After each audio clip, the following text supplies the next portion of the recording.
Hello, everybody. It's Tom and Jerry Fan 64 here, and it's now time to do a movie review to a movie starring Christian Bale called American Psycho. And I decided to watch this movie, and I will be reviewing the second film either today or tomorrow. I will be watching American Psycho 2 tonight as well. So yeah, this movie is really, really awesome. I'm glad I was kind of apprehensive about watching this movie because I heard it has bad mojo beside it because of it inspired a real life crime. But that's what kind of scared me from watching this movie. But I watched this movie. I think it's definitely one of Christian Bale's most underrated performances. And fun fact, I know you guys probably already know this.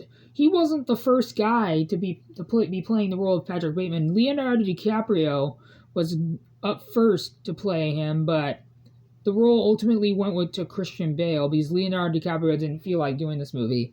If Leonardo DiCaprio was in this movie kind of wouldn't have been as great as it used to be. And no offense to Leonardo DiCaprio, but I heard I will be watching the American Psycho 2 of Mila Kunis, even though I heard a lot of bad things about that movie. I do hope to get this movie on VHS. And another fun fact, this movie was released, despite being a Lionsgate movie, this movie was released on VHS by Universal. I do hope to get this movie on VHS and DVD. And I know I do have a movie that's a Lionsgate movie that is released on VHS by Universal, and that is Affliction. American Psycho is probably my favorite performance by Christian Bale. It's definitely a creepy as hell movie, but it's a really, really great movie. But my advice to you guys is please do not watch this with your parents or kids. I don't recommend this movie for kids. This movie's definitely not for kids.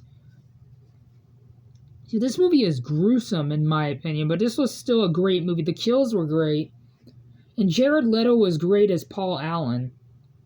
It has one of the more quotable, it has one of the greatest songs in any movie, and that's called "Hip to Be Square." And I know Alex Leba who used to be Flicks and Movies. I mentioned him on my channel before.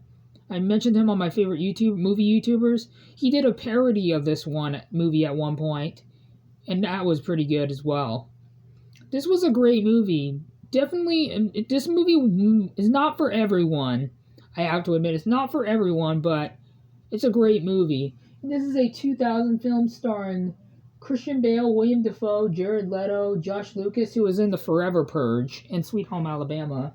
It also stars Samantha Mathis, Matt Ross, Bill Sage, Chloe Sevigny, Cara Seymour, Justin Theroux, who I believe used to be married to Jennifer Aniston, I believe. It also has Guinevere Turner and Reese Witherspoon. This is the oldest. I think at first I thought this was her first movie. I think her first movie was The Man in the Moon. I don't know what I was thinking this was her first movie. It's not. But I think she was really good in this movie. Really, really great. So yeah, I'm going to give the movie American Psycho a 10 out of 10 stars and an A-. It's based on the novel by Bret Easton Ellis. And it's directed by Mary Harron. I've never heard of that director, but she was great directing this one. So yeah, like I said, I'm going to give American Psycho a 10 out of 10 stars and an A-. So yeah, I hope you guys enjoyed this video, and if you're generous enough, please consider leaving a like on this video and subscribe, and I'll see you guys in my next movie review, which will be on American Psycho 2. So I'll see you guys then. Adios.